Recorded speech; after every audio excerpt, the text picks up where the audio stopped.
Good afternoon बच्चों। पूर्व की कक्षा में हमने आपको हंटर आयोग के बारे में बताया था कि भारत के तत्कालीन गवर्नर जनरल लॉर्ड रिपन ने प्रथम भारतीय शिक्षा आयोग का गठन किया और विलियम हंटर को प्रथम भारतीय शिक्षा आयोग का अध्यक्ष मनोनीत किया। इस आयोग को विलियम हंटर के नाम पर हंटर कमीशन या हंटर आयोग भी कहा जाता है और इस आयोग का गठन 3 फरवरी सन 1882 में हुआ था। इसलिए अगर जो आपसे कोई पूछता है कि प्रथम भारतीय शिक्षा आयोग का गठन कब हुआ, हंटर आयोग का गठन कब हुआ या हंटर कमीशन का गठन कब हुआ, तो ये तीनों एक ही चीज है। तीनों का सन 3 फरवरी सन 1882 ही होगा। अब हंटर आयोग का कार्यक्षेत्र पर सूक्ष्म दृष्टि डालते हैं। उसमें हमने आपको बताया था कि प्राथमिक एवं माध्यमिक शिक्षा की समीक्षा करना था, राज्य संस्थाओं की समीक्षा करना था और मिशनरियों के योगदान की समीक्षा करना था और वैयक्तिक प्रयासों के प्रति सरकारी नीति का निर्माण करना ही हंटर कमीशन के कार्यक्षेत्र में शामिल था। तो हंटर कमीशन ने जो अपनी सिफारिशें प्राथमिक शिक्षा, माध्यमिक शिक्षा और उच्च शिक्षा के बारे में दी, उसमें हमने आपको बताया कि धीरे धीरे इस कमीशन ने इसका स्थानांतरण स्थानीय निकायों में, प्रबुद्ध वर्गों में, विद्वान भारतीयों में सौंप दिया था। अब हम आगे आते हैं अपने शेष भाग मिशनरी प्रयास पे।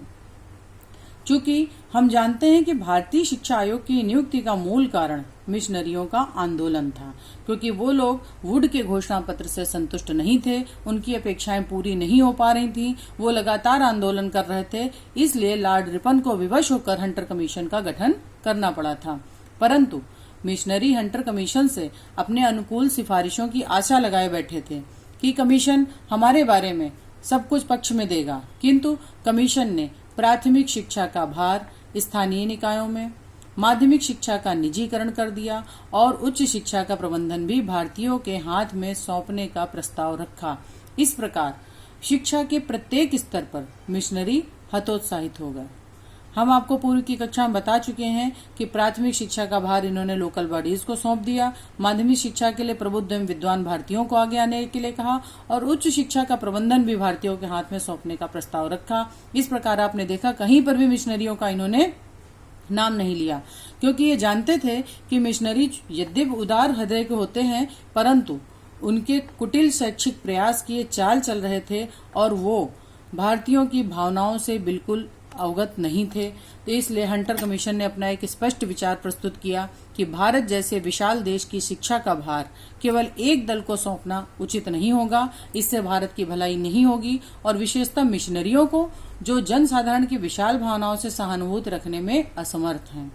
इस प्रकार से आपने देखा कि हंटर कमीशन ने मिशनरी प्रयासों की चाल को जान लिया था और उस चाल को नाकाम करने का पूरा प्रयत्न किया और इससे मिशनरी बिल्कुल असंतुष्ट हो गए। अगला हम आते हैं धार्मिक शिक्षा पर। जिस समय हंटर कमीशन भारत में आया, उस समय भारत में धार्मिक शिक्षा में घोर अनियमितताएं व्याप्त थीं। हिंदू, मुस्लिम, मिशनरी तीनों ही धार्मिक प्रतिद्वंदिताओं के शिकार थे। हंटर कमीशन ने धार्मिक शिक्षा के क्षेत्र में निम्नलिखित सुझाव दिए। उन्होंने कहा कि समस्त राजकीय विद्यालयों को धार्मिक शिक्षा से वंचित रखा जाए, यानी कि किसी भी राजकीय विद्यालय में धार्मिक शिक्षा नहीं दी जाएगी। यद्यपि उस समय धार्मिक शिक्षाओं का प्रचलन था, इसलिए इन्होंने एक बिंदु ये भी दे दिया कि कुछ विद्यालयों में धार्मिक शिक्षा की व्यवस्था की जा सकती है, परंतु इसे सरकारी नियंत्रण से मुक्त रखा जाएगा। यानी कि धार्मिक शिक्षा को इन्होंने राजकीय विद्यालयों में चलाने से बिल्कुल मना कर दिया। अगला आते हैं हम मुस्लिम शिक्षा। मुस्लिम शिक्षा के बारे में इनके विचार थे कि मुस्लिमों को अंग्रेजी शिक्षा प्रदान करने के लिए उदार आर्थिक सहायता प्रदान की जाए। मुस्लिम शिक्षा के दोषों की समीक्षा की उन्होंने और उनको लगा कि ये पिछड़े वर्ग में चल रही है, ये बहुत पिछड़ी दशा में चल रही है। इसलिए इनका कहना था कि मुस्लिमों को उदार सहायता दी जानी चाहिए ताकि वे उच्च अंग्रेजी शिक्षा प्राप्त कर सकें। देसी मुस्लिम विद्यालयों में पूर्ण व्यवहारिक पाठ्यक्रम लागू किया जाए। जो देशी मुस्लिम विद्यालय हमारे चल रहे थे जिस समय हंटर कमीशन आया, उसमें इन्होंने कहा पूर्ण व्यवहारिक पाठ्यक्रम लागू किया जाए, न कि सरकार की तरफ से अपना कोई पाठ्यक्रम थोपा जाए। तीसरा बिंदु इन्होंने कहा कि स्थानीय निकायों और प्रांतों को ये जिम्मेदारी सौंप दी जाए कि मुस्लिम शिक्षा को दोष मुक्त बनाना है। मतलब वो अपने अपने प्रांत में, अपने अपने निकाय में मुस्लिम शिक्षा पर विशेष ध्यान दें और ये ध्यान दें कि मुस्लिम शिक्षा टोटली दोष मुक्त हो जाए। और इन्होंने एक और काम किया कि मुस्लिम शिक्षा के प्रचार प्रसार के लिए छात्रवृत्तियों की भी व्यवस्था की जाए। इस प्रकार हमने देखा कि मुस्लिम शिक्षा के बारे में हंटर आयोग के विचार बहुत उदार थे। नेक्स्ट हम आते हैं स्त्री शिक्षा। स्त्री शिक्षा की शोचनीय स्थिति चल रही थी उस समय। हंटर कमीशन ने कहा कि स्त्री शिक्षा अत्यधिक पिछड़ी हुई दशा में है, इसलिए इस बात की आवश्यकता है कि प्रत्येक विधि से इसका पोषण किया जाए। तो स्त्री शिक्षा की दयनीय दशा को देखकर हंटर आयोग ने महत्वपूर्ण सुझाव दिए। पहला है छात्राओं की सुविधा के लिए पर्याप्त छात्रवृत्तियों की व्यवस्था। इन्होंने कहा अगर जो कोई छात्रा गरीबी के कारण पढ़ नहीं पा रही तो उसको पर्याप्त छात्रवृत्ति प्रदान की जाए। उदार सहायता अनुदान प्रणाली किसके लिए? उन विद्यालयों के लिए, उन बालिका विद्यालयों के लिए जिनमें बालिकाओं की शिक्षा को प्रदान किया जा रहा है, और जो लोग छात्राओं की शिक्षा के लिए आगे बढ़ के आ रहे थे उनको भी उदार सहायता अनुदान प्रणाली प्रदान की जाए। और मुख्य बिंदु इन्होंने ये कहा था कि बालक और बालिकाओं के पाठ्यक्रम में पर्याप्त अंतर हो।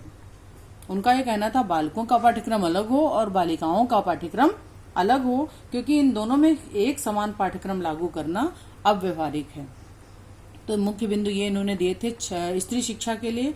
और इन्होंने प्रयास क्या किया कि छात्राओं के लिए आवासीय शिक्षण संस्थाएं खोली, क्योंकि उस समय आप सभी लोग जानते हैं उस समय स्त्रियों की दशा बहुत शोचनीय थी। पर्दा प्रथा, बाल विवाह, अनेक कुरीतियां व्याप्त थी। तो इसलिए इन्होंने कहा छात्राओं को आने जाने में लोगों को पसंद नहीं आ सकता, इसलिए उन्होंने ये कहा कि ऐसी शिक्षण संस्थाएं खोली जाएं जो आवासीय हों और छात्राएं वहीं रह के अपना शिक्षण पूर्ण करें। और इन्होंने बहुत बढ़िया बात करी कि बालिकाओं के विद्यालय में महिला शिक्षिकाओं की नियुक्ति, चूंकि उस समय बहुत रूढ़िवादिता व्याप्त थी, बालिकाओं को पर्दे में रखा जाता था, निम्न दृष्टि से देखा जाता था, इसलिए लोग ये नहीं चाहते थे कि हम अपनी बालिकाओं को उन विद्यालयों में भेजें जहां पर पुरुष शिक्षक हैं, इसलिए वो अपनी बालिकाओं को नहीं भेजते थे। इसलिए हंटर आयोग ने बालिका विद्यालय जिनको सहायता अनुदान प्रणाली प्रदान की, पाठ्यक्रम में बदलाव किया, छात्रवृत्ति दी और यहाँ तक किया कि उसमें महिला शिक्षिकाओं की नियुक्ति की। अब इस अगला बिंदु देखिए कितना इम्पोर्टेंट है। उन्होंने ये देखा कि महिला शिक्षिकाओं की नियुक्ति हो गई है, बालिकाओं को पढ़ाया जा रहा है, लेकिन निरीक्षण हेतु उस समय पुरुष ही निरीक्षक होते थे। इसलिए इन्होंने कहा इन विद्यालयों के निरीक्षण हेतु महिला निरीक्षिकाओं की नियुक्ति। उन्होंने इन विद्यालयों को निरीक्षण कार्य के लिए महिला निरीक्षिकाओं को स्पेशल रूप से अपॉइंट किया और उन्हें इस व्यवसाय की ओर आकर्षित किया ताकि अधिकाधिक बालिकाएं शिक्षा की तरफ आकर्षित हों। इस प्रकार हमने देखा कि हंटर आयोग ने स्त्री शिक्षा सुधार हेतु हर संभव प्रयत्न किया। नेक्स्ट है हरिजनों एवं पिछड़े वर्गों की शिक्षा। हरिजनों एवं पिछड़े वर्गों की शिक्षा के प्रति आयोग ने अत्यधिक चिंता व्यक्त की थी। आयोग का विचार था कि इस वर्ग के छात्रों को प्रत्येक उन विद्यालयों में जो स्थानीय निकाय से संचालित हैं, इस वर्ग के छात्रों को प्रत्येक उन विद्यालयों में जो स्थानीय निकाय से संचालित है प्रवेश दिया जाए। इनका ये कहना था कि जो हरिजन एवं पिछड़े वर्ग के व्यक्ति हैं उनकी पढ़ाई अच्छी नहीं चल रही है और वर्तमान सामाजिक दिशा में परिवर्तन केवल शिक्षा के द्वारा ही संभव है। इसलिए इन्होंने कहा था कि इस वर्ग के छात्रों को समस्त विद्यालयों में प्रवेश दिया जाए जो कि स्थानीय निकाय से संचालित हैं, और यदि कहीं कोई इस वर्ग के बालकों को प्रवेश पर प्रतिबंध लगाता है तो उस क्षेत्र में इनके लिए नवीन विशेष विद्यालय खोल दिए जाएं। देखिए कितना महत्वपूर्ण कार्य इन्होंने किया। इन्होंने कहा किसी भी जगह पर कोई प्रतिबंध नहीं लगाया जाएगा और यदि कोई वर्ग या यदि कोई स्थान इस वर्ग के छात्रों को प्रवेश पर प्रतिबंध लगाता है किसी कारणवश तो उस क्षेत्र में इनके लिए नवीन विशेष विद्यालय खोल दिए जाएं और शिक्षक एवं शिक्षा अधिकारी जनता में इन लोगों के प्रति भेदभाव की भावना को धीरे धीरे समाप्त करने का प्रयत्न करें।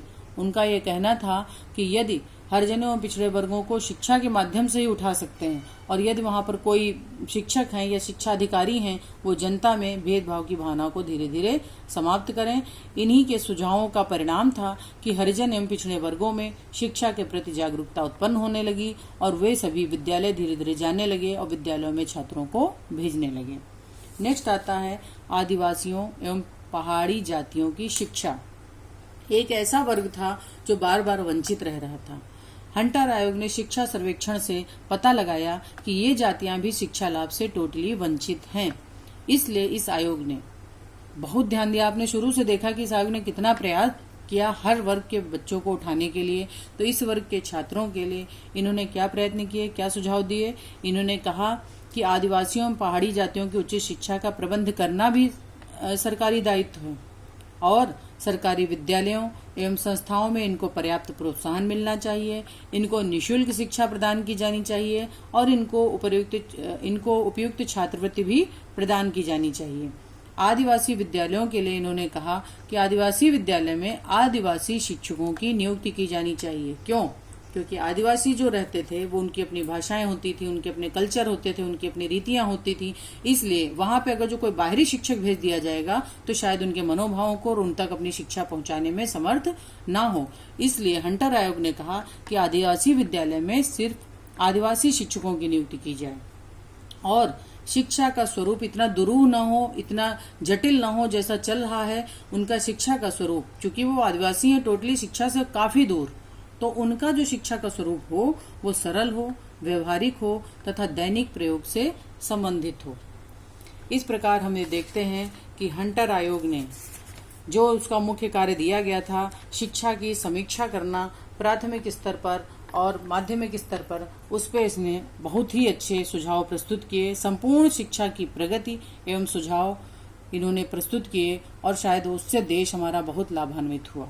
इसके बाद में हम आपको बताएंगे कर्जन शिक्षा, कर्जन के द्वारा शिक्षा के लिए दी गई नीति, लॉर्ड कर्जन की शिक्षा नीति। अगली कक्षा में हम आपको बताएंगे। धन्यवाद।